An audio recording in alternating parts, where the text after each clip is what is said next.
I have like an axiom. I say this thing. I say when, not why. You want to understand when someone does something, not why they do something, because why is just an extraneous use of brain power, right? Like, if you jump at them and they always backdash, it might just be because their brother's dog's mom's uncle always loses to backdash after they jump or something like that, right? But even though it's a totally preposterous thing, you just can't figure out why. So you just want to know when, and why ends up bringing you to a lot of assumptions.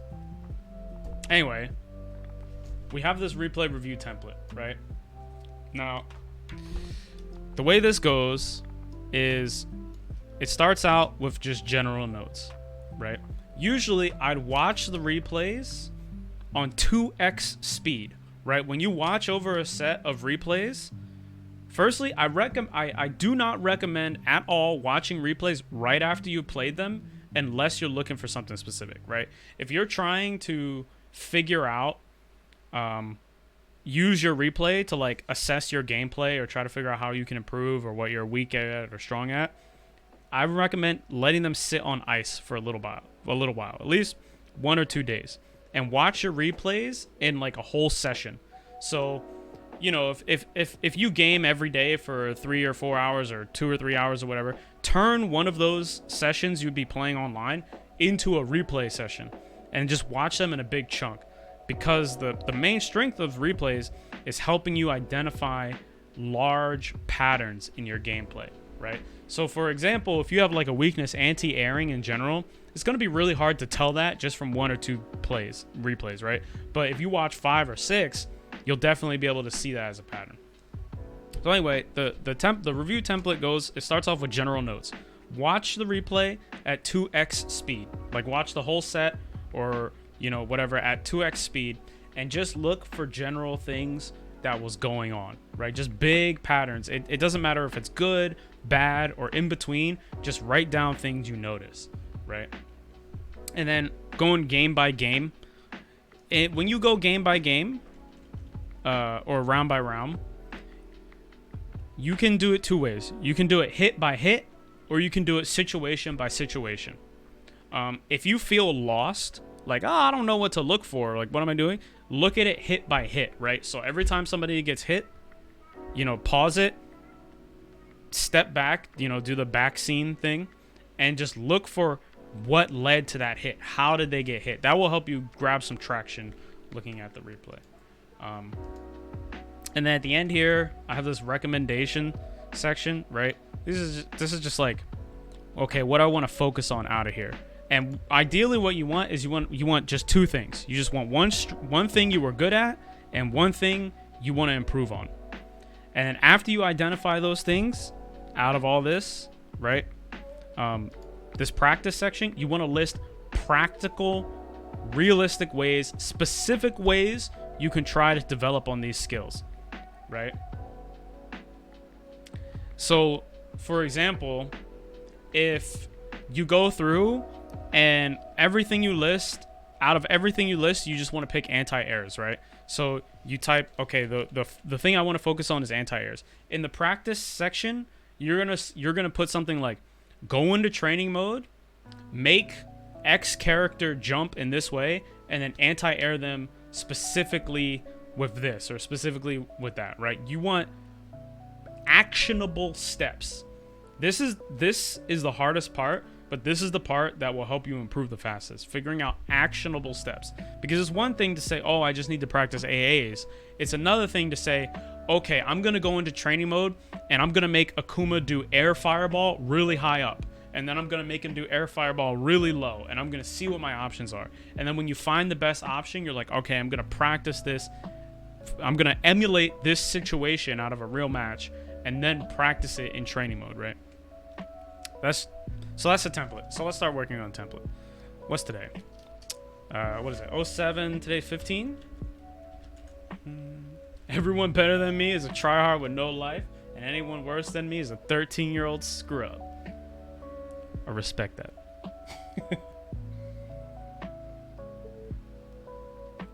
Excuse me.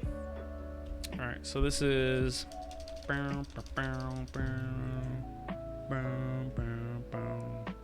Juri, Ken. Philjamenson. Philjamenson versus... I'm just going to abbreviate my name. And this is Ken. Juri versus Ken.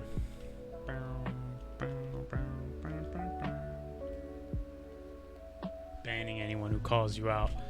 Yeah. GG, streamer. That was me. Juri vs. Ken. Alright, so... since we just played this, I'm going to list some general things, right? Things I noticed in general. Again, if you're watching replays on your own and you're doing something like this, I recommend watching the replays on 2x. But because we just played these, I can list some things out. So, things I noticed is Juri will stay far away. Staying far away. Walking. Juri's walking up and blocking. Juri walking up and crouch. Blocking. A lot of pinwheel. Pinewheel. A lot of pinwheel. And I noticed that VT activation from pinwheel exclusively. Exclusively. Shoutouts to... So these are general things I noticed. A lot of fireballs from Ken. Some failed optimal combos. Some missed optimal combos. Sweet V trigger. Yeah, so V trigger. The red bar is in Street Fighter V the most important. Okay. It is the most oppressive interaction you can get with the opponent. Right? So when you have V trigger, the most critical thing you can do with it is get a superior activation. Right? Now, I don't play Juri. And I'll be the first to admit that I don't have a lot of Juri knowledge, like the specifics, but this is universal for almost every character in the game, right? Well, it is universal for every character in the game. When you activate V-Trigger, if you do it in the proper way, there's almost nothing the opponent can do, right? If they try to V-Reversal, you can throw them reactively. You're plus a gajillion frames, so you have a mix-up between... delayed grab, low or high, right? They're stuck in a block string. They just can't move. It is the most oppressive situation you can get. All right. So when you have the red bar, you want to be very careful to optimize your activation sequence, right? If you just raw activate or you do an activation sequence that's not very powerful, it's kind of a waste, because the dangerous component of V-Trigger, of every V-Trigger in the game, is the activation. Afterwards, after the activation, it's not really so bad, because there's lots of opportunities for the opponent to V-reversal, lots of opportunities for them to interrupt you. They could probably move away after your sequence ends, right? Usually when you see people get V-Trigger comebacks, it's because they did some fucked up mix-up on the activation, and then the next sequence is death because the damage is like really high, right? The Roman cancel aspect of it, it's kind of like Roman cancel, but not really. It does freeze time, and you can use it to go through things. Like, so say for example, you see this, Karen players will do this a lot, right? Like if you watch a eye drop combo, he does this a lot. Someone will throw a fireball, he'll V-trigger cancel, and then reactively super it, right? That's like you could use it like that, but the activation is like fucked up. Like, here's an example with Ken, right? If Ken does EX Fireball on block, and he activates V-Trigger 1, he's plus 21 frames. 21 frames. He could frame trap you with thunder kick. He could go low. He can shimmy you. You can't back up. He could literally do anything he wants. And if you try to V reversal him, he could just throw you on reaction. Right? That shit is OD as fuck. Like, and Ken's V trigger activation is not one of the more powerful ones. Right? So think about like G, Ibuki, Urian, right? The activation is when it goes down. So you want to be really, really, really stingy. You want to be picky. You want to be compact with using your activation, right? Because the moment that matters is the activation. The rest of it is still nice to have the power up, and it's important to be able to use your V-trigger properly, but the activation is the important part.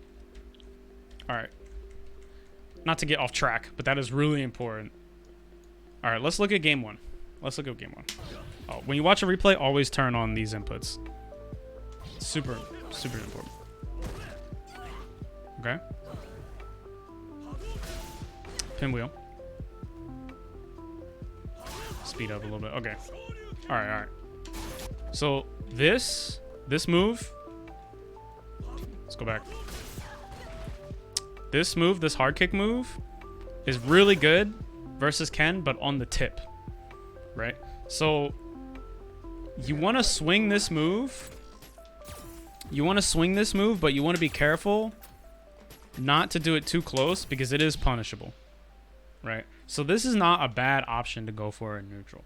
Versus Ken, I would be doing a lot of hard kick, standing medium kick as Juri, and the low fireball is important as Juri. Because if I, as Ken, throw a fireball and Juri throws the low fireball at the same time, I'm forced to block that low fireball. Right? So she can follow behind it really well. Right? Those are just some things. Okay, that's punishable. Staggered pressure. Oh, missed meaty. Okay, block string. What is this? What is this on block? Plus, oh, -4. That's punishable on block? Okay. I did not know. Also, again, the activation, right? You want to think about... You want to think ahead a little bit. You need to have a game plan, right? Not you aren't murdering yourself in these replays, but you want to have a general game plan in the matchup. So you want to think, what situation do I want to get in that will make me win? And you want to find ways to approach that situation. So you want to say like, okay, I want to knock him down with this special move. All right.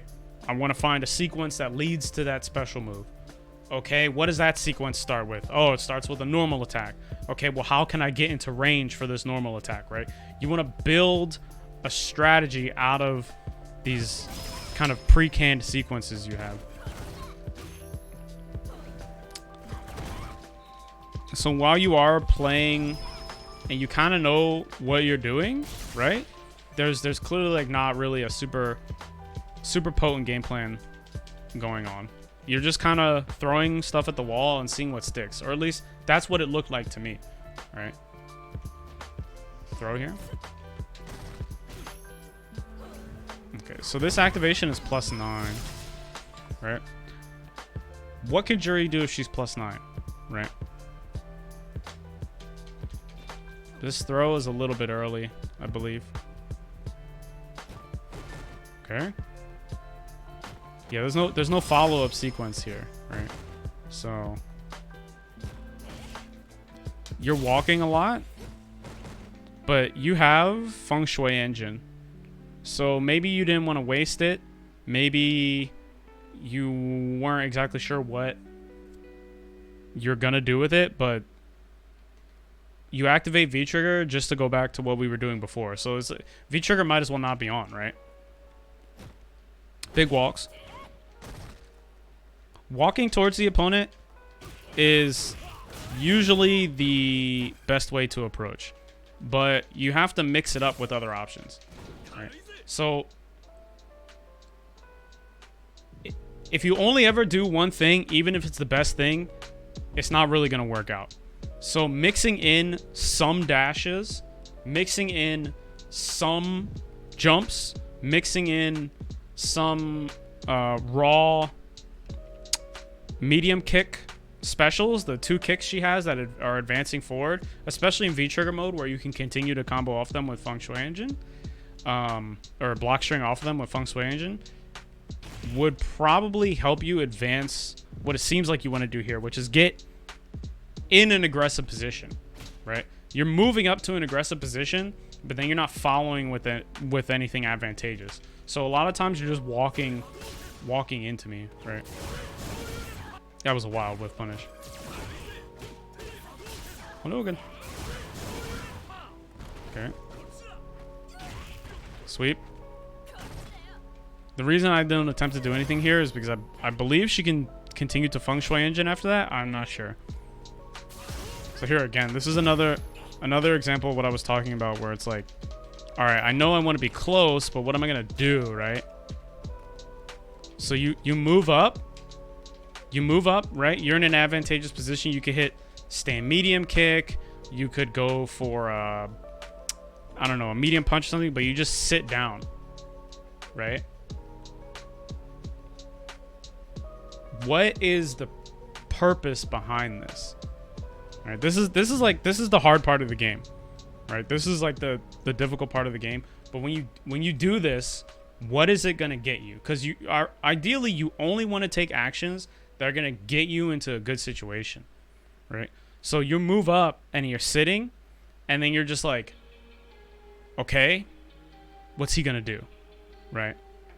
And I mean, you could totally walk me to the corner. That's like an absolutely valid thing to do, right? You find you can get very comfortable, get into that range, but any closer, you get stuffed trying to get in. Okay. Well, what does Juri have to advance here, right? So you have the fireball stocked. You have your low fireball, right? Now, it's possible for Juri to throw this and then advance behind, right? So you could throw this down and then walk up to me, and the proximity guard of the fireball will make sure I can't retreat, right? Because once her low fireball gets close enough, I can't walk backwards anymore. I have to jump back or I have to dash back because I'm going to be forced to block, right? Then you can kind of do whatever you want. But the thing is, you walk up into this space and then you just give it up, right? So this is like a sequence I'm talking about, right? So here, you could actually just wait and punish me for doing this on reaction, right? So this is a pretty good way to make sure that you can walk into that space. But now what's the plan? Low medium kick, looking for a confirm, low medium punch, maybe a cross up, a hard to deal with jump in. Okay. So round one, a lot of walk and squat. Round one, I noticed. Let me pause it. I got you with the water. Round one, I noticed. So a lot of walk into range for nothing. So if I was wiling out, that wouldn't be a bad thing to do, right? Everything is really contextual. But I'm kind of playing this way out. I'm letting you get away with doing stuff. Like, I'm not like wiling out, trying to cut you off the pass, constantly swinging, right? So you gotta think like, okay, he's letting me take the initiative. How can I maximize the situation? Even if you can only touch me with one button, that button still does gray health, right? So you could walk up to that position and do standing medium kick, and that would be like totally fine, right? Because I block the standing medium kick, I get some gray health, it pushes me away a little bit. Now I got to do something about it, right? Now I either have to retreat, I have to try to do something back, or I try to advance or something, right? I'm going to take an action in that situation. And that action that I take is going to allow you to get something to work with, right? So you want to... You want to start prodding at me, or just touching me and looking for how I react, right? You want to observe how I'm reacting to a certain stimulus. This gets really complicated, right? But I guess we'll talk about this too. Everything you do in the game, everything, literally everything, including standing still, is a stimulus to the opponent, right? You're affecting the game state. Standing still, crouching, attacking, blocking, moving, any situation at any time, your opponent is observing and you're feeding them information, right? You can use that to your advantage, because when you give your opponent a stimulus, they're going to elicit a certain response. That response is going to depend on the opponent, but you can use that to your advantage. So you can say, in this situation, you could say, okay, I don't have a pre-planned game plan. I'm not looking for something hyper specific. I'm not trying to force him into a situation or force myself into a situation. Let's just see what he does when I walk up and block. So you walk up and block, that's the stimulus. Now what's my response, right? So you see, oh, he walks backwards a little bit. Let me do that again. You walk up, block, right? Observe the response. Walk up, block, observe the response. Try to observe, do the same exact stimulus as best you can, and then observe the response, and you'll be able to establish a pattern. Like, oh, okay, when this happens, he does this. Let me put 2 and 2 together and see how I can abuse that. So if you walk up and I block, or if you walk up and block and I always scoot back a little bit like I was doing, you could go, huh, maybe I could walk up and abuse the fact that he walks back. So I'm going to influence him to walk back, walk up, sit down, low medium kick. Now I'm abusing the fact that he's walking back, right? Stimulus, response. That's a way you can figure out something to grab onto if you don't have a game plan from the jump, right? Like, if you don't know anything about the matchup, you can still play against a player in that way. That's one of the hardest things to master in Street Fighter, but it is a fundamental skill, and players of all levels use it whether they're aware of it or not, actually. You can read, condition, and influence the opponent in literally every situation. A lot of walking into range for nothing. Okay. This is something Juri players probably need to be aware of in all matchups, is that the charge up is really good for her, right? But you want to be careful charging up, because you can get clipped out of it. So usually you only want to charge up after you knock them down and it's safe, or if you're far enough away and you know that they can't touch you, right? So for Ken, if you charge up too close, he can sweep you. And if you charge up in certain situations, he can step kick you. This is a really common frame trap you see from Ken players. They'll do the slow fireball and then follow it up with a step kick. This is minus, but it's really difficult to punish. If you have a 6-frame move or faster, you can punish it, but the difficulty is the distance. Okay, you have all 3 charges. Okay, we got all 3 charges. All right, what are we going to do with these, right? So we charged up, but what is it for? Right here, in this situation, I would consider throwing a low fireball, because it will help you move out of the corner, right? I say this all the time, but the corner position is literally the best or the worst position in all of Street Fighter. In the history of every single one of these games, having your opponent in the corner is the most oppressive shit you can get, right? This game has V trigger activation, which is cool, but it only lasts a split second. Being in the corner can last literally an entire round. So the space behind your character to the corner is oftentimes way more important than even your health, right? That is the most important resource you have overall, is the space behind you to the corner. So in this situation, right, I wouldn't recommend to panic, because you never really want to panic. But now it's like, okay, I'm in the corner. Do I feel pressured in the corner? How can I get out of this situation? Is my opponent going to let me out? Can I just walk forward? Should I throw a fireball and follow behind it to try to push them away? You know, something like that. I would be scheming. I'd be thinking about like how to get out of this situation. Good reaction. Right. So you're buffering. Good reaction. Super here, not bad. Supering early in the round, good choice. Because you'll get your bar back, right? Okay. Nice.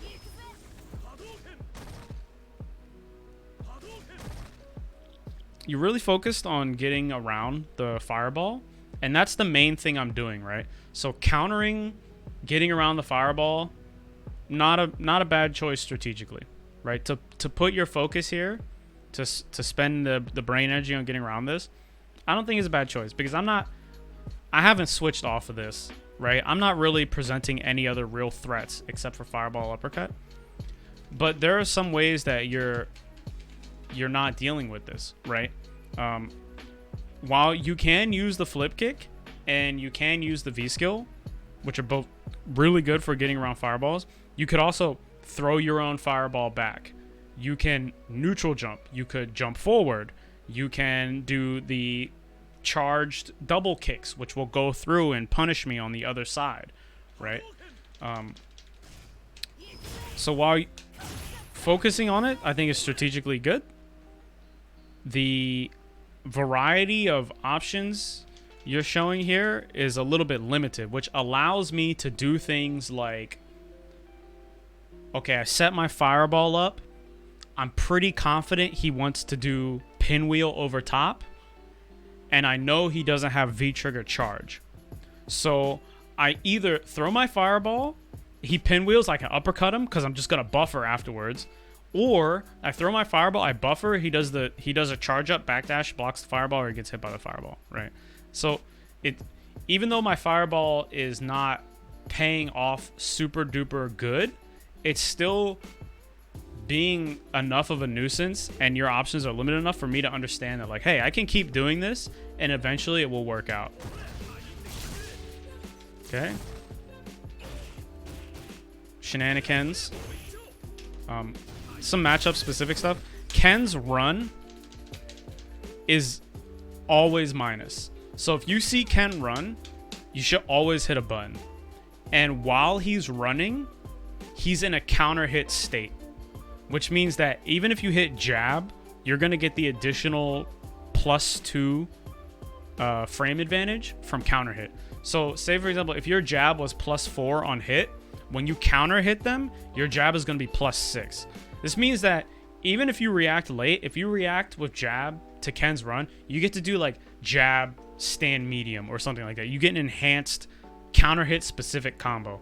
And if you react quickly and you know, like, oh, I'm really good at this matchup, I can always punish run. If you react quickly, you get like your counter hit medium combo or something like that, and the damage is ridiculous. You can even crush counter punish him off of some of these. Okay. All right, here. The inputs. This is an attempt to back rise, right? Right here, you're inputting back roll. Right? Or is this quick rise? What is this? Down, back, back, down, back, back. Okay, so if you're trying to back rise or quick rise in Street Fighter V, I recommend using the buttons. Because if you do it like this, it's a throw, it doesn't matter. Right. So whether or not, yeah. Okay, so when you get thrown, you cannot back rise. You can only quick rise, right? But if this is an attempt to back rise, the input method it can get you in trouble. In Street Fighter V, the input leniency is really gracious, and to the point where it can be like annoyingly gracious. So if you're inputting back rise with back back, or you're inputting quick rise with down down, I would say switch to the buttons, because when you do back back or down down, there's a chance that if you do it too close to the reversal window, the input leniency will actually read that as like an input that you don't want. But if you just hit the 2 buttons, if you just hit either punches, 2 punches for quick rise or 2 kicks for back rise, you won't have that problem. Also, furthermore, when you go and learn other characters, like if you want to play a charge character and you're used to using back or down, you'll have to forfeit your charge to quick rise or back rise, which is no good. You want to basically do this with the buttons because it's a little bit more optimal and will keep you safe. It will keep you safe from the input leniency. Okay, follow-ups.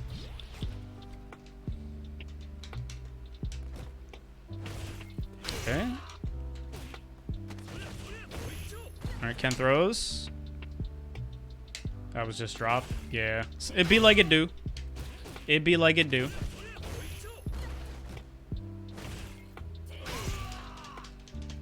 Just gotta hit these. Opportunity for optimal combo. Okay. Backing up. So, again, the corner, right? You're backing away, and this might be anticipation like, okay, maybe he's going to throw a fireball, I'm going to get in with flip kick, right? But why back away in the first place anyway? Because if you can react to a fireball full screen, you can react to a fireball right in front of my face, right? So if you want flip kick, no really need to retreat. And if you want to be out of the corner, retreating back into the corner isn't going to advance that position. And if you want to touch me with any of your normal attacks, retreating is also not going to do it, right? So this is kind of like, oh, I want some space to think, maybe. But you just put yourself into a really tough spot again. Okay. This is a good interrupt. This is clearly not a media attack. Good choice. Okay. EX. Activation station. The reason I'm backing up here is because I know my fireball is super annoying, and I know that you're looking to flip kick, especially when you have the red bar of courage, right? I call it the red bar of courage because it really is. Options that people will never use will suddenly start coming out when they have the red bar full. So I'm just crouching and I'm like, yo, I'm just gonna buffer. I'm just gonna look for it. See, you see me, I'm buffering here. If you had thrown your light fireball, you call it that because you did. Hey man, that's also true. But it truly is the red bar of courage. Shout outs to BMAC. If you threw the light fireball here, right, you'd be able to come up to me and I wouldn't be able to do this. I wouldn't be able to buffer. Right? Because to buffer means I can't block. And if you throw the fireball, I have to block it or I have to go around it.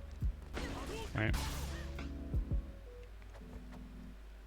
So I'm just buffering again. You just see me wiggling. I'm just waiting for your attempt to activate. This is where you time me out, I believe.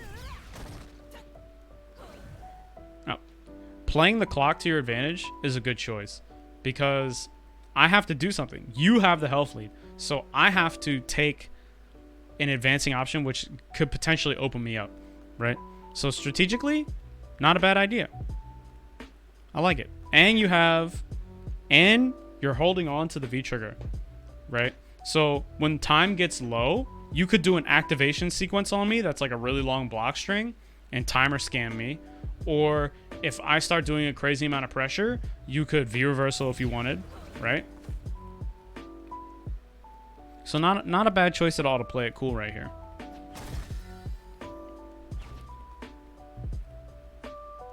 Yeah, you don't need to do shit. It's up to me.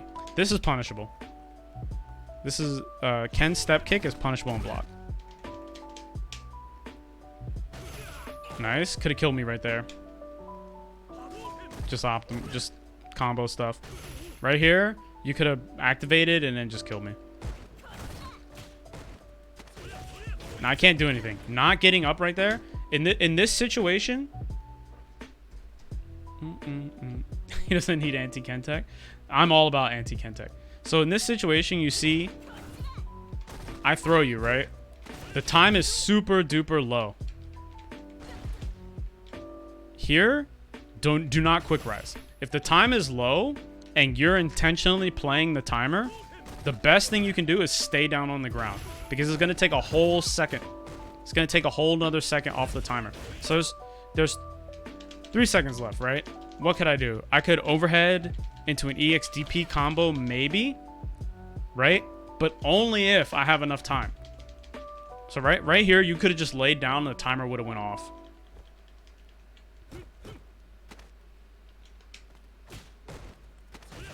Anti-Kentech. Also, again, this situation, I do a run. This is also a punishable situation. This is super risky. Could have killed me right there. But good choice. Good choice. Good choice to just stay cool. Final round. Fight. Okay, so let's do round 2. Some missed optimal combos. Good choice to play the clock. And what else did we notice in round 2? We notice back rise with directions, or just rising with directions, get up with directions, and then again, almost exclusively activating, actibening.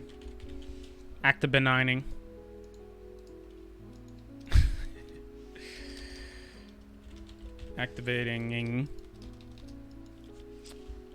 VT from pinwheel. I don't know why I keep writing pinwheel. Okay, so let's go to round. Let's do round 3 here.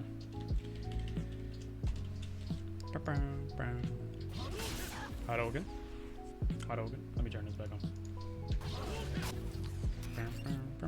I know these controls. Okay. Oof. This is a tough situation.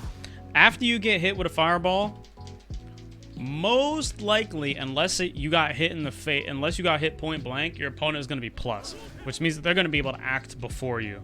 So generally, after you get hit with a fireball, resist the urge, resist the Satsui no Unga Bunga, and wait just a tiny bit. Just wait and look. Because most of the time, after you get hit by a fireball, and if you try to dash, or if you try to jump, or you try to do something, the opponent will be able to touch you again with something. Most of the time, if you get hit with a fireball far away, that fireball is plus, which means you're at a disadvantage, right? Now, that is not true if I hit you point blank, right? If I hit you point blank, if Ryu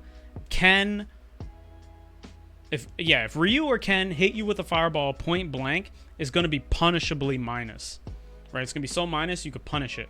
But at this distance, the further you are away from the opponent, the more plus the fireball is. So generally, if you get hit, resist the urge to do something. Just chill out for a split second. A lot of people will hang themselves with that. You'll see it. If you play a fireball character, you'll see people get hit by a fireball and then they dash at you. And they just dash right into your normal. Step kick. This is a common Ken little fake frame trap here. This is a punish. Meaty attack. Okay. Frame trap. Not a very good frame trap, but one. This catches you walking back. And then the EX. This EX, maybe for V-trigger?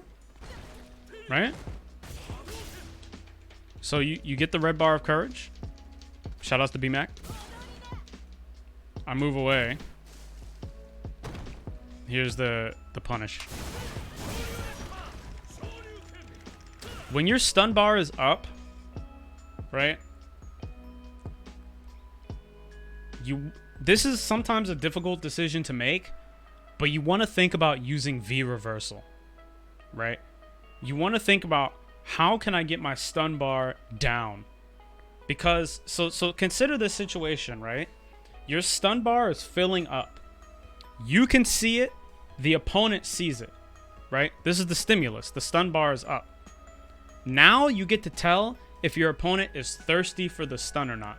Are they going to continue to try to rush you down when your stun bar is high or not, right? If they do, that's actually really good for you. If they get a successful sequence and it's not a meaty setup or something like that, and they try to come after you again, they have to make themselves vulnerable, right? They have to make themselves vulnerable. So you want to look for your chance to interrupt right here. And you can interrupt either by like checking their dash, right? Clipping them low if they try to walk forward and throw you, or if they continue to do like a very long frame trap or something, you get a guaranteed V reversal. You get an opportunity to V reversal. All three of those things are going to lower your stun bar and get you into an advantageous situation, right? You can use the fact that the stun bar is there, enticing the guy to come after you, to your advantage. So right here, right here in this situation, I would be looking for Ken to do step kick, right? That's what I would be looking for, because I know that if I'm far away, Ken can kind of frame trap me with this fireball. It's really common for Kens to run up. This Ken player has done that before. That's what I'd be looking for. I would just pop a squat and wait for him to make himself minus, right? But you're thinking, oh shit, my stun bar is full. Now, this is my assumption, right? But you're like, oh shit, the stun bar is full. There's been a lot of shit going on. I need to take this turn back. The red bar of courage has summoned me. I'm going to perform an activation. What's my strongest activation in my toolkit, right? And I mean personal toolkit. This may or may not be the strongest activation sequence for Juri. I'm not sure.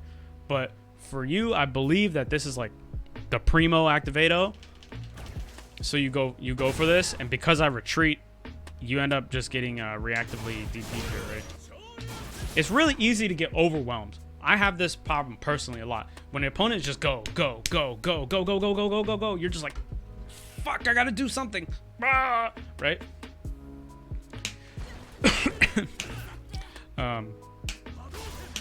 Yeah, right here. Looking for V reversal, looking to check dashes, looking to check walk up throw, right? Because the stun bar is high. And if they retreat, right, is less plus than regular flip? I see. I see.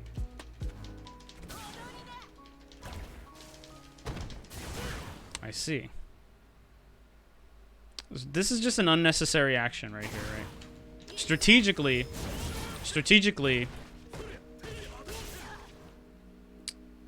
probably one of the best things to do here is just pop the squat and wait for me to fuck up.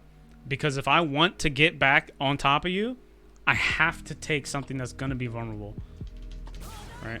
So this is an unnecessary action, which puts you at unnecessary risk for dizzy.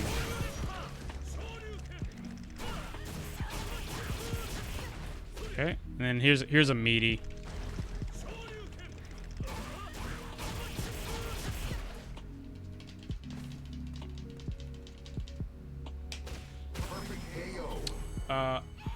A note about mashing out of stun, right?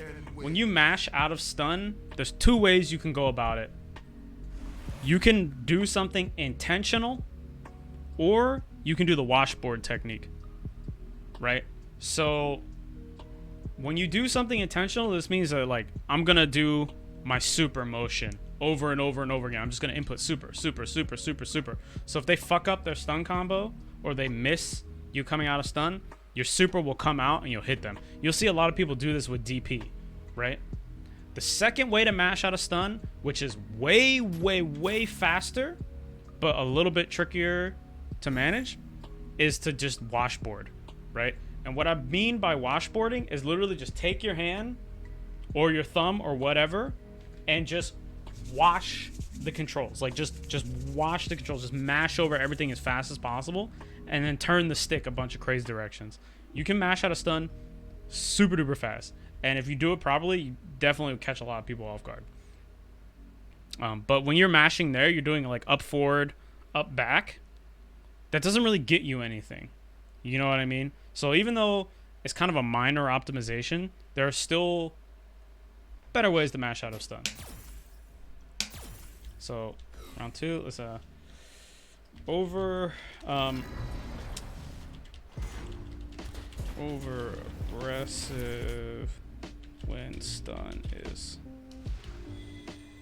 almost full. Flip into VT activation again. Okay. Now we're on game 2. Round 1. Fight. Oh, the big flip. Okay, active. Now, again, I don't know Juri very well, I'll be honest. But the idea that you want to charge up when the opponent is knocked down is pretty good.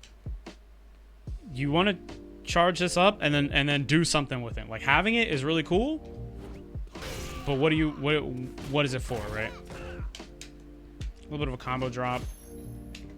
This is good. Juri is one of those characters who can use I believe she has a command hard kick, which can anti-air. That's pretty good versus the jump Tatsu. You can do crouching light punch, which will cause my Tatsu to whiff. You can cross cut uppercut. Can also deal really well with jump hurricane kick. The stand jab is not bad. You get a good mix-up situation here. But jump Tatsu from Ken is like a big crutch you see a lot of Ken players use. So knowing the best ways you can deal with it will basically shut down a lot of Ken shenanigans. Usually go for crosscut. Yeah, crosscut is just fucking hard. Like, if anyone says like, "Oh, just crosscut, bro," and they don't tell you that, like, yeah, it's a hard thing to do, they're lying to you. That shit is just actually hard. Okay. Pressure. Okay, you push me away. Right. A neutral.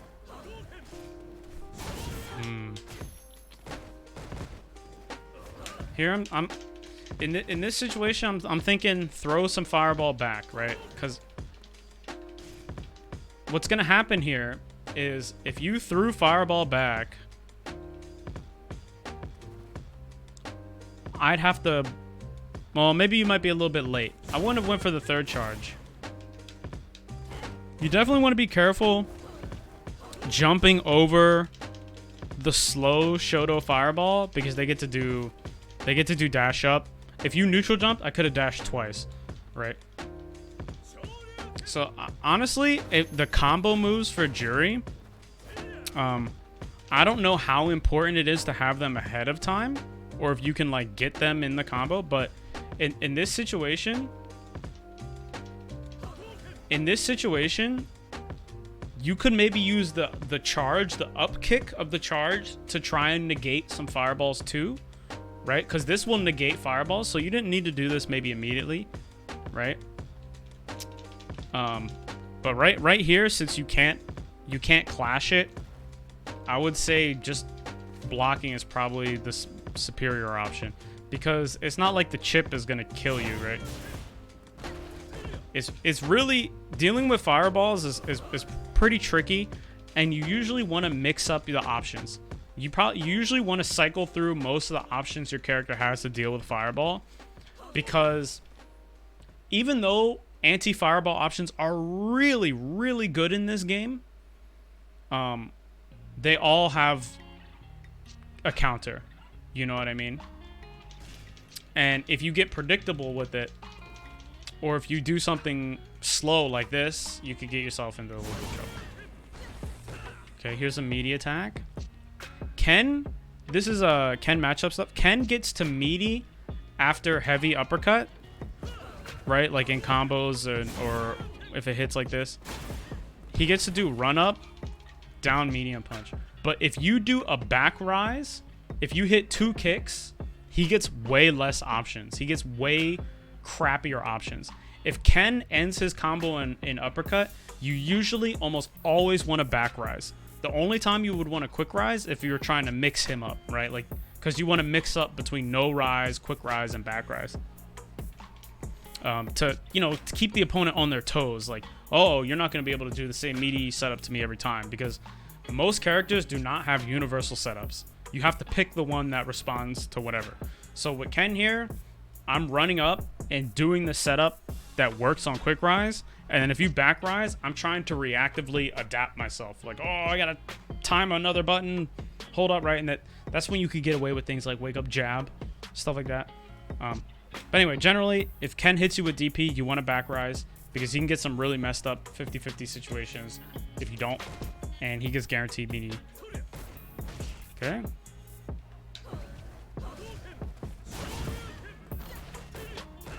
Anti-Ken stuff. Okay, flip attempt.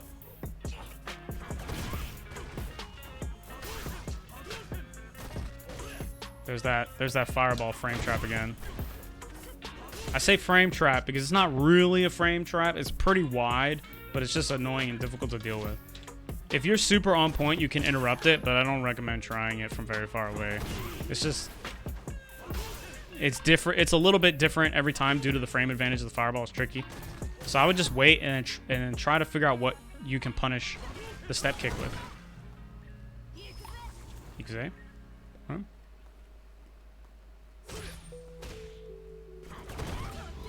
Activation station.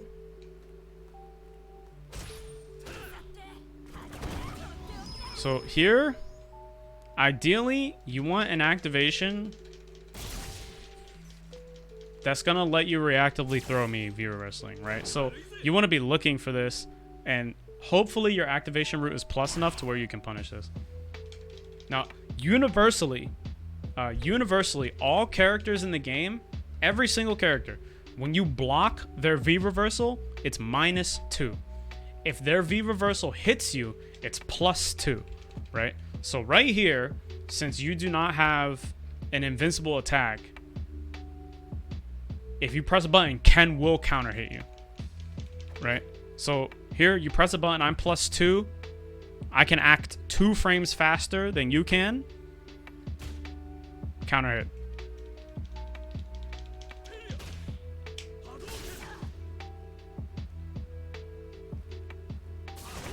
Okay. There. Buttons.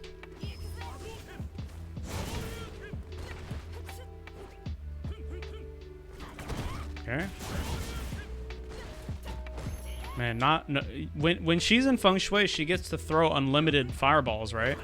I would very much say consider throwing more fireball, because it's so good to follow up. Like, look at how powerful this is. This is so cooked. All I can do is retreat, right?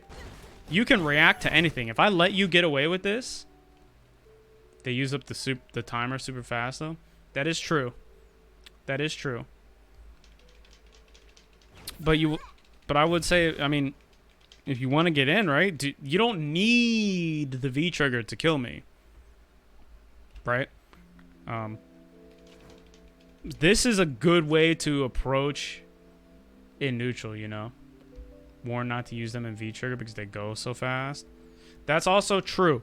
If you're following a fireball in, you want to use the slowest fireball possible, right? So maybe not in V trigger 1 mode. You don't want to use your fireballs because it's wasting your resource.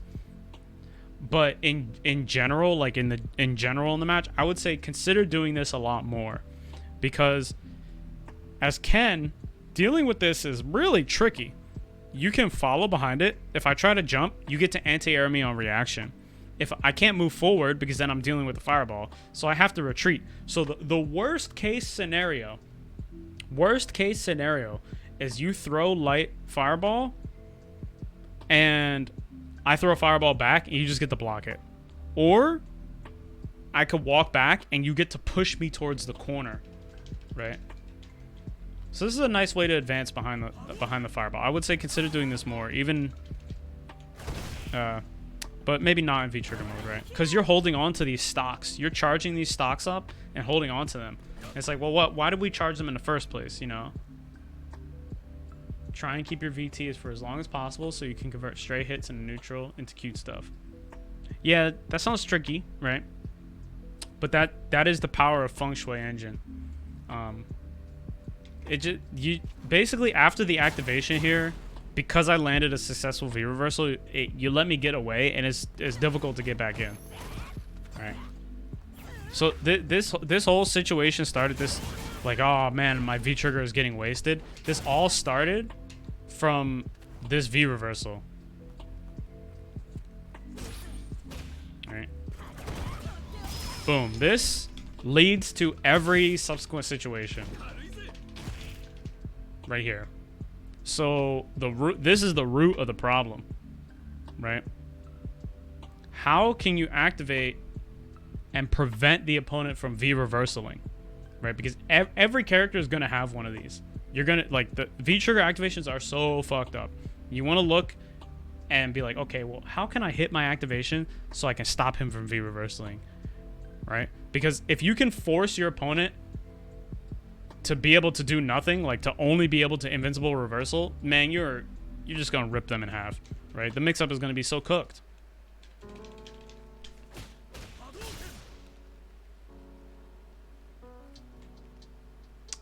Do I press both PPP and KKK and V reversal? Okay, so this is an option select, right?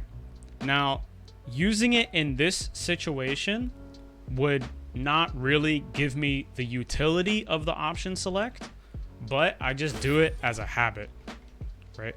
So you can V reversal with any direction that includes forward, right? So you can V reversal with up forward, forward, down forward, right? And Ken's V reversal is 3 kicks. What's on what button, what command is forward and 3 kicks? Well, if I press 3 kicks, that's going to give me heavy kick. So if I did a V reversal and I messed it up, I'm just going to get faint. I'm just going to get faint by accident. I don't want that, right? Because faint is like 40 frames long, and you don't ever just want to faint in their face because you're just going to get hit. So I choose to option select my V reversal with throw. So I hit light punch and 3 kicks. I try to hit light punch and 3 kicks at the same time, which is, instead of step kick feint coming out, it's going to cause my throw to come out. Now, whiffing throw in a situation is still bad, but it's not as bad as hitting step kick feint, right? So this is an attempt for me to hit 3 kicks and light punch. My execution right here is pretty garbage, but this is just supposed to be me hitting 3 kicks and light punch. And the option select will still come out here, but this is me option selecting V reversal and throw, right? The upshot of this is sometimes if your opponent is doing staggered pressure, like hit, walk up, and they could potentially throw you, if you option select this at the right time, you can get away with throwing them. If you option select with it at the right time as well, you'll get throw, which will tech, and if they do the staggered button, you'll get V reversal. So this is just an attempt at OS. It's really useful, especially if you play a character with an overlapping input like Ken, or like, think about Guile, right? His V reversal is 3 punches. Well, forward in 3 punches is Sonic Boom. But what if you don't want to waste your EX bar, right? Well, now you can just press 3 punches and light kick and get option select V reversal throw, and keep your charge. There's not really a downside to doing it. Option select V reversal and throw. Some characters, like for example Cammy and Akuma, whose V reversals are on punch, they can option select their V reversal with uppercut. They can do down forward 3 punches. And say for example, if you're like Dalsim and you do like slide yoga carpet, sometimes that's not a true block string and they can blow you up. Or like if you're defending against Akuma and he does like a red fireball cancel, if you option select your V reversal and DP, you'll be able to DP through it. And if he does a true block string, the red fireball is a true block string, you'll just be reversal it.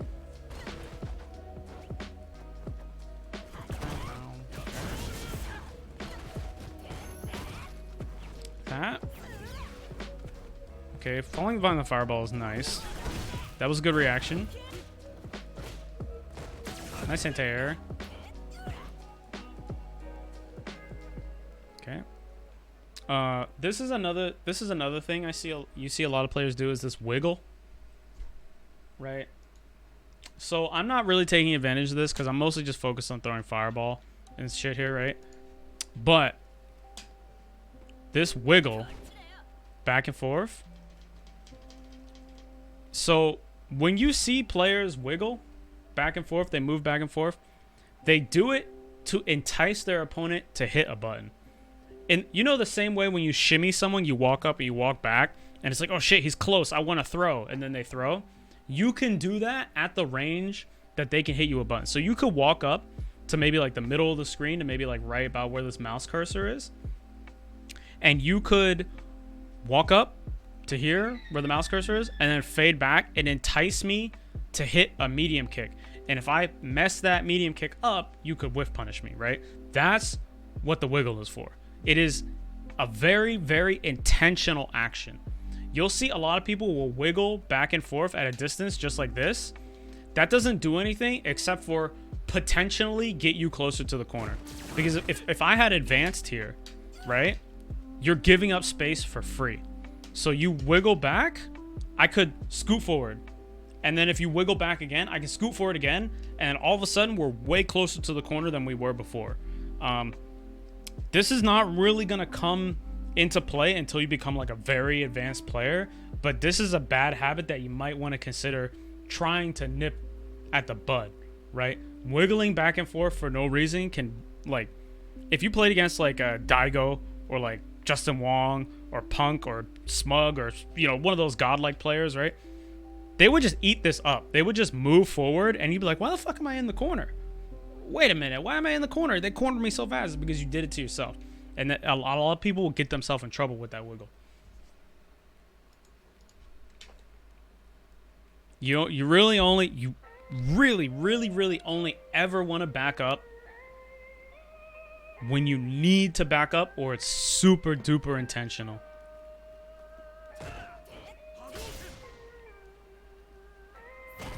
Okay, sweet boo. Big walks forward. I would like to see some walk forward, maybe behind the fireball or maybe into touching me, right? Because I'm letting you, the opponent is letting you get into advantageous position, but you're not capitalizing on it, right? Like low medium kick as a poke, buffered low medium punches maybe, right? Just stick out a button and buffer it into something safe. Maybe buffer it into fireball if you're not sure where you could touch them at.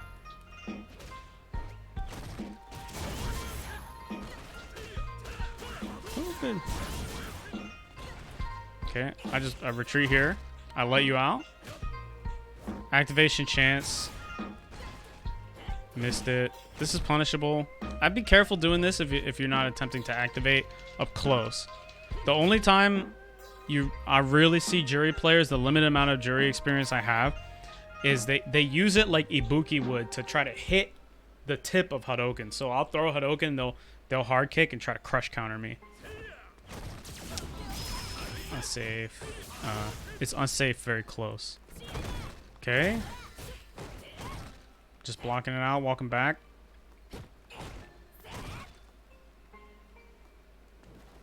Walking forward is good. Like I don't mean to dissuade you from walking forward. Like this is hella good. Like look at how much space you just took off me. Right? Am I playing against Zangief right now? You're just walking me down, which is hella good. But gotta do something with it, right? I let you get into this really powerful situation. You're dominating right now. You're winning. Dominating. Look at that. But then nothing, right? Like if you did low medium kick, oh, that would have been good. Ooh.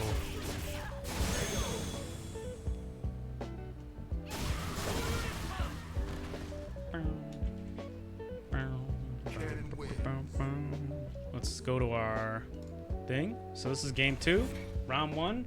We noticed a lot of walking back for no good reason, staying far away but not doing anything with it. And then in round 2 we noticed walking up into advantageous range. Let me spelling check. Advantageous range, but again, not taking advantage. Walking is mad good, but gotta do something with it. Okay, now let's go to game 3 and check that out. There's a lot I would like to say about replays in general. There's a lot to always pick out, right? There's literally, even if you're the guy who won Capcom Cup. Oh no, you asked about V reversal. Yeah. So even if you're the guy who wins Capcom Cup, you could still do literally everything better, right? So while there's a lot being pointed out, the end goal of this, the end objective of this exercise is to not work on everything at once. The end goal of this exercise is not to work on everything at once. What we want to do is just pick out whatever we notice, good or bad, and then at the end here, isolate 1 or 2 things specifically to work on, right? We want to pick 1 or 2 things out of all the stuff we talked about, and then make some drills or make a regimen or something practical we can do to develop those skills, right? So when you watch replays, you might be overwhelmed, like, oh damn, there's so much shit. What I work on, there's like a million things to go, directions go. Just pick 1 or 2. Just pick 1 or 2. Okay, starting pinwheel.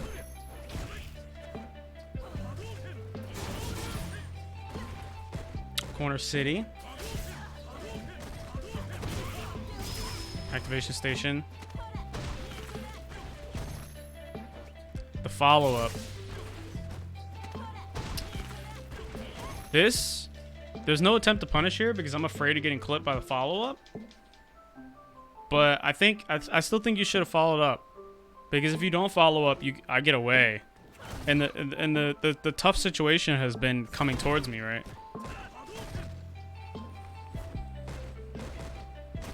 Oof. Okay.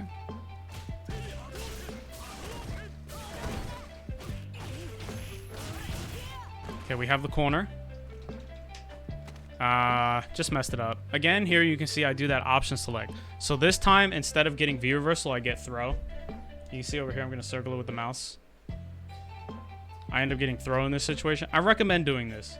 If you have a 3 punches or a 3 kicks button, this is just like, there's no reason not to. Okay. That was weird. Charging up the V skill, not bad. If you're far away, definitely just charge it up, because I can't do shit. I can't do anything against that, right? If you're super far away, what am I gonna do? Step kick at you? You just get the backdash away and then whiff punish me.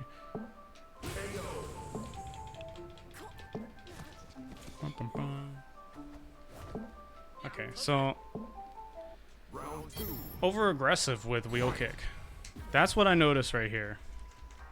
A lot of wheel kick. A lot of wheel kick. A lot more wheel kick. Pinwheel. Over aggressive. Pinwheel. Okay. Pinwheel got you into some bad spots. Okay. We charged up. What are we doing with our charge? Alright, we got the fireball. We took the risk of charging, not doing anything with it. The medium kick is good. Stand medium kick, excellent button. Look at that. That's some bullshit. I can't do shit about that. Like, I can, but it forces me to play at a different distance. I have to back away a little bit further and use my back medium punch. So there's a synergy here there's actually a really good synergy here between what you're already doing and this medium kick sequence, right? So here, you're harassing me with standing medium kick, right? To deal with this as Ken, I need to be just outside of the range of it, right? I need to be away. So that means I need to back up. What are you already doing really good? Walking up into me and chasing me down, or walking me down, right? So you could harass with medium kick, walk up, harass, harass, harass, walk up, harass, harass, harass, walk up further, right? So you could walk into the range of this, just inside of the range, so you could hit it once or twice. Do this, and then you could walk up further. So this already complements the way you were playing before, just poking with this medium kick. I think it would be really, it would fit nicely into the way you're already playing if you did this a little bit more, right? It would just slot right in. It would go smoothly into the way you're approaching. Shmi X. Sometimes you gotta EX. Sometimes you gotta, right? I don't think reversal EXs are bad, but they are really hard to use. Using a reversal, using your EX invincible move on reversal is like the hardest way to use it, because you have to be really confident that it will connect. I would say if you're looking to EX reversal, try to reversal through frame traps or a block string, right? Because what you can do here that's a little bit more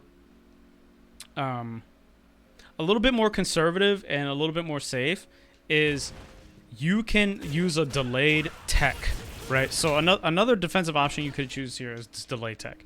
So what you could do is, so you get up and then you wait just a little bit, just past the meaty window, and then you tech.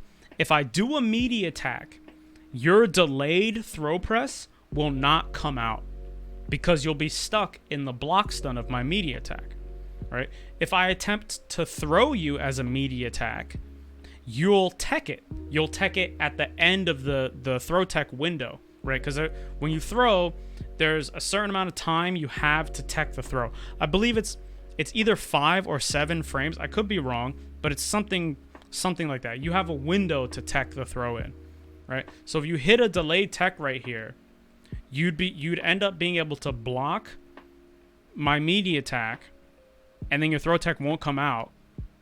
And if I did do a throw, you'd tech it late, which would still defend against the throw, right? Furthermore, if you want to EX reversal, if you want the EX get off me, right? If you do it delayed, right? Or if you do it after you input a delay tech, you're more likely to go through my block string, right? Because what if I do a delayed attack here, right? What if I do a delayed attack? Well, that would hit the delay tech, but I have to choose to do that. So you start making this mix up. You start forcing me to change my options, because if you delay tech, now I have to delay my meaty, which gives you time to either walk backwards or do a reversal button. A reversal button on someone who's just blocking is really good because you just totally reverse the situation, right? So I would consider that as an option because it opens up more gameplay possibilities here. If your first option is to go for the EX reversal, not bad. It's not bad to go for these. Sometimes you definitely need to go for these, but they're just really hard to use. And there's other stuff that's easier to do and gives you more options. Because right here, you just either hit it or it doesn't. You know what I mean? There's the activation at 10. This is a pretty consistent pattern. This wheel kick to traverse space, get in, and activate. We need other activation. Here, I do a dumb no mix-up. So if you ever see Ken do this uppercut, and then he does a light hurricane kick, this is fake as shit. This is not real. Never let a Ken player get away with this. If they do this light hurricane kick, they do not control what side they're on. If you back rise, Ken will always be in the front. right? And if you quick rise, Ken will always go behind you. It doesn't matter where you are on the screen. If you see Ken do this sequence where he does a DP into light Tatsu, right? You see this Tatsumaki, you can just quick rise and he'll go behind you. So because you back rise, this was in the front, but usually it's better to let him go behind you because now I would have cornered myself, right? Okay, V reverse city. Not a bad choice. Good reaction. Okay. No, this is whiff punishable right here. You could have hit standing medium kick, and there's a good chance you could have whiff punished me. A little bit tricky, a little bit weird, but I would consider if you ever see Ken whiff one of these, try standing medium kick.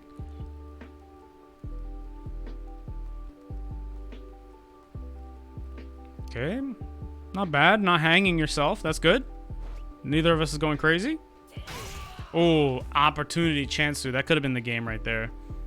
Sometimes it just be like it do.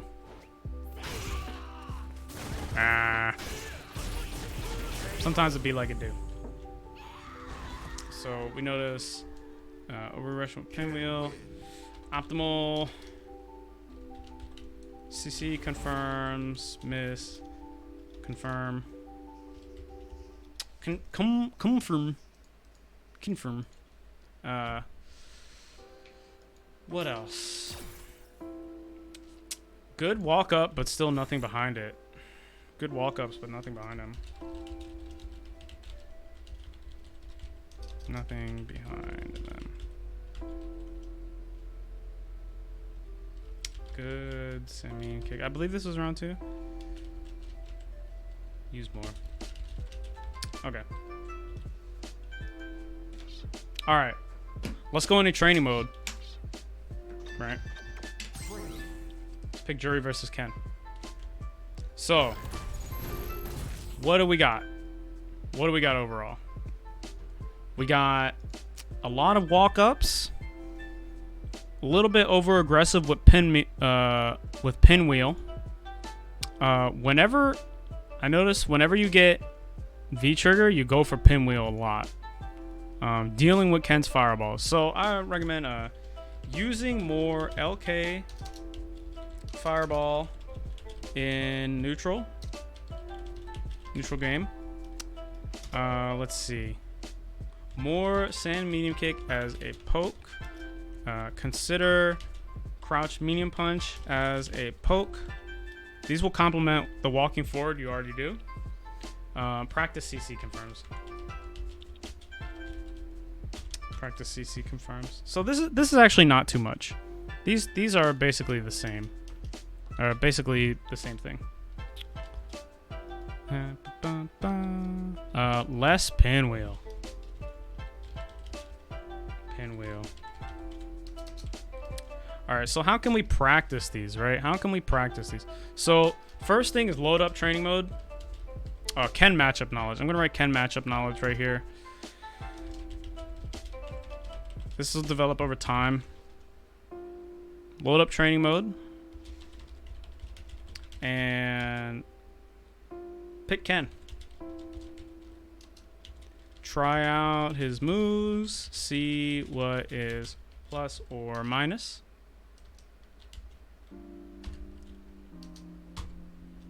Try to recreate situations and things you see Ken players do.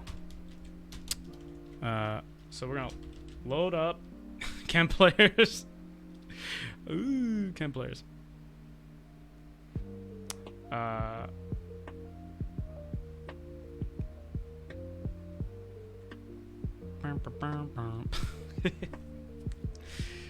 Raw.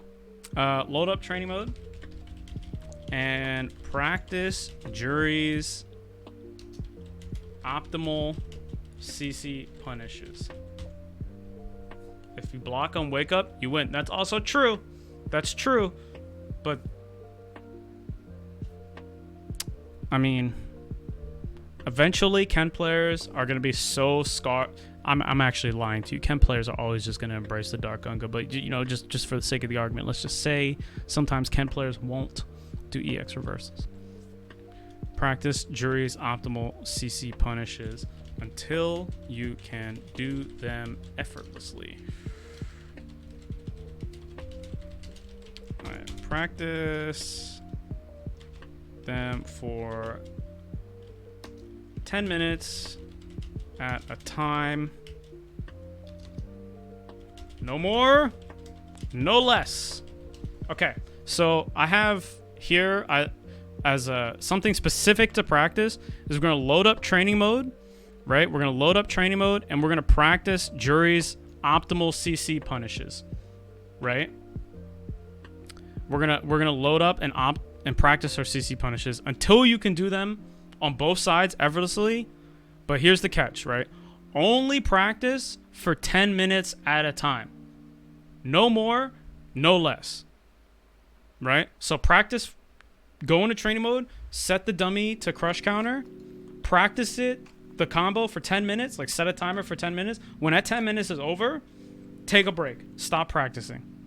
Right? Because definitely it's a thing where you can like try to practice a combo and it starts to get weird after a little bit. Wow, you start messing up, whatever. Don't drill your head into the dirt.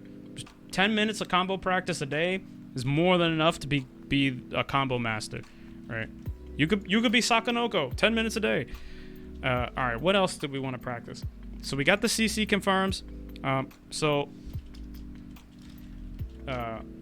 Play several matches specifically with the goal to use standing medium kick and crouching medium punch. Right? So here's what I mean. Right? Let's talk about how this relates to what you were already doing. This is going to be complementary to the way you're used to playing already. Right?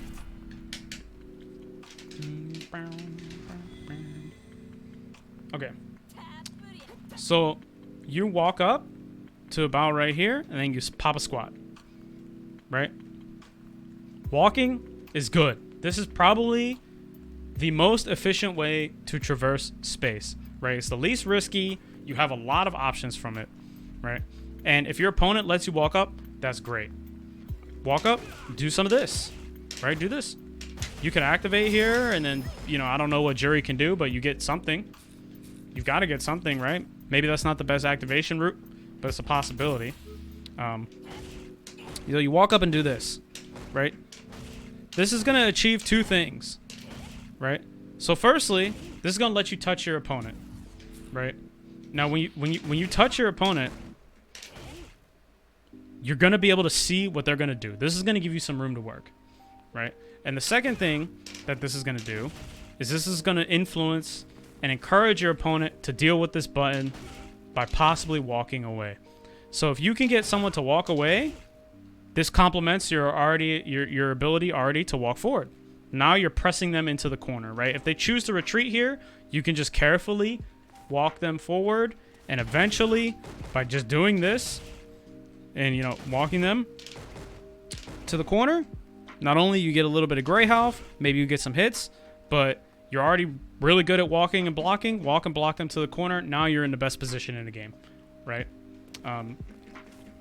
If they choose to block, if they choose to sit down and block, right? They choose to crouch block here. Instead of walking away, they just pop a squat. Well, guess what? Now you have walk up throw. Not bad, right? So, okay, they didn't walk back. They're not getting counter hit out of their normal. They're not swinging willy-nilly, right? Well, walk up throw. Okay. Well, what if they walk back, right? What if they crouch and then walk back? Okay, so you could keep following your original idea and walking them down to the corner, right? And have the corner position, which is hella good. Or you can go low. You can start walking up and going low. Right? That guy's a quack. A little bit. Pretend big brain. So this, just as a quick recap, right? You already have a strength of being able to walk long distances and block, right? So I would practice walking and blocking, which you're already kind of good at, right? This is one of your best elements. Consider harrying the opponent with this attack, right? If they choose to retreat, you gain advantage by taking away their space. So just continue to walk up, and eventually they'll corner themselves, right? If they choose to block, go for walk-up throw, right? If they are defending against walk-up throw by either retreating or pressing a button, go for a staggered crouching medium kick, right? This will let you clip them for walking away, and if they attempt to interrupt your walk in halfway through, right, your medium kick will counter hit them out of their button, hopefully, if you do it with proper timing, right? So you can buffer this into this. You can buffer it into charge, maybe get away with that, right? And you could, just harry them, just harass them with medium kicks. Now, if your opponent tries to contest you, say they start hitting buttons, right? So they're not walking away, they're not crouching and blocking, and they start hitting buttons ahead of you to try to prevent you from doing this. Firstly, this move is pretty good. It's probably going to counter hit a lot of people, right? But if they start hitting buttons, guess what that opens up? Crush counter time. Now you can get the combo you're going to be practicing, right? Now you can get that fatty CC combo you're practicing. So these things complement each other, right? This complements your walking forward, right? This harries them. If they choose to walk away, we can go low. If they choose to pop a squat and just sit still for literally forever, we get walk-up throw on them, start the whole situation over again. And if they choose to just try to hit buttons, boom, CC City, got baited, bitch. You know what I'm saying? You encourage them to hit buttons. And if they attempt to jump, well, you got AA jab. You got AA jab, and you already know about cross-cut, so you're in there, right? You know how to deal with that. You could also, what's her back roundhouse? This is a great anti-air, right?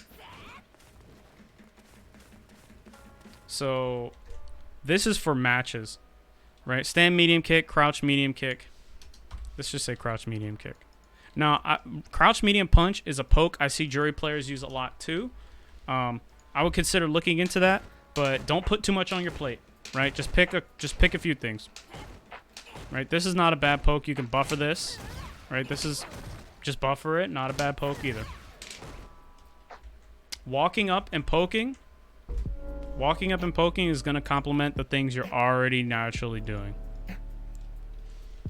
Walk up and poke. Let me get the thing. Walk up and poke at the opponent. Harass them with medium kick buttons. If they stay completely still, attempt walk in throw. If they try to move back, attempt crouch medium kick. If they try to jump, use AA, back hard kick, or jab, or crosscut. You already know about these. And if they attempt to interrupt with a button, use sand hard kick for CC fishing. So this is not, I'll be real with you. I don't play Juri. This is not the most advanced strategy you can employ, right? But this is something that will help you and already naturally complements what you're doing. And this will help you explore your character's toolkit a little bit more. Now I'm going to say play several matches specifically with the goal of not using pinwheel. Let's see, load up training mode, pick Ken, just figure Ken shit out, just play around with Ken, see what he can do. Load up training mode, practice Juri optimal CC punishes, right? 10 minutes at a time, don't overdo it. Don't stress yourself out. Combo practice, that shit can get really frustrating really fast. Play several matches specifically with the goal to use stand medium kick and crouch medium kick. and then these will go. These go with this one. So let's make a list, okay? And then play several matches with the goal of specifically not using pinwheel. And then I'll say play several matches specifically with the goal of using LK Fireball as much as possible. Now, I want to be very, very specifically clear on these things we have to practice here. The objective is to complete the practice of this thing, right? When you play these matches, do not worry about if you win or lose. Just worry about if you completed this objective.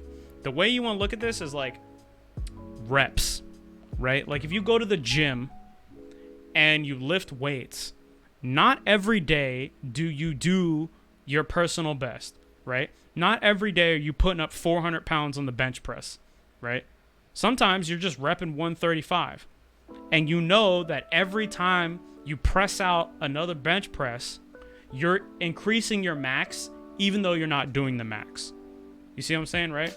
You want to train with intention, and you don't always want to worry about, demolishing the goals. You don't really want to worry about blowing your mind, achieving everything. You don't want to put 400 pounds up at once. Just focus on one of these things at a time.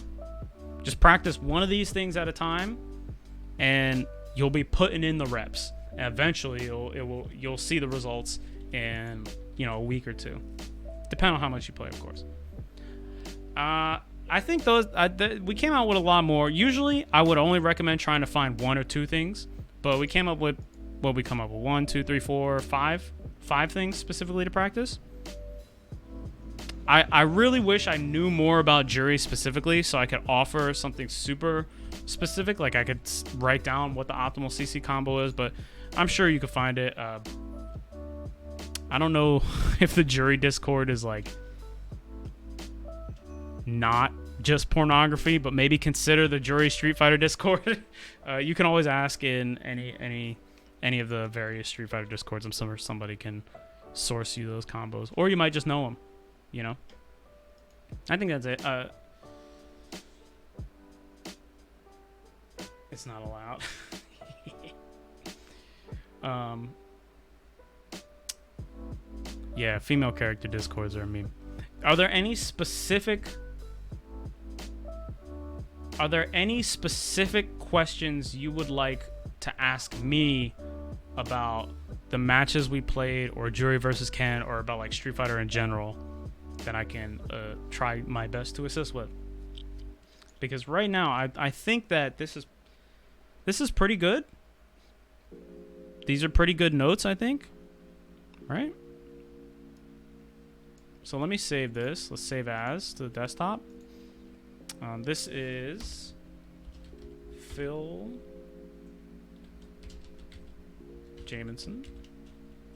versus NKB replay analysis. Yeah, there's 2 Juri Discords. One for playing the game. Ugh.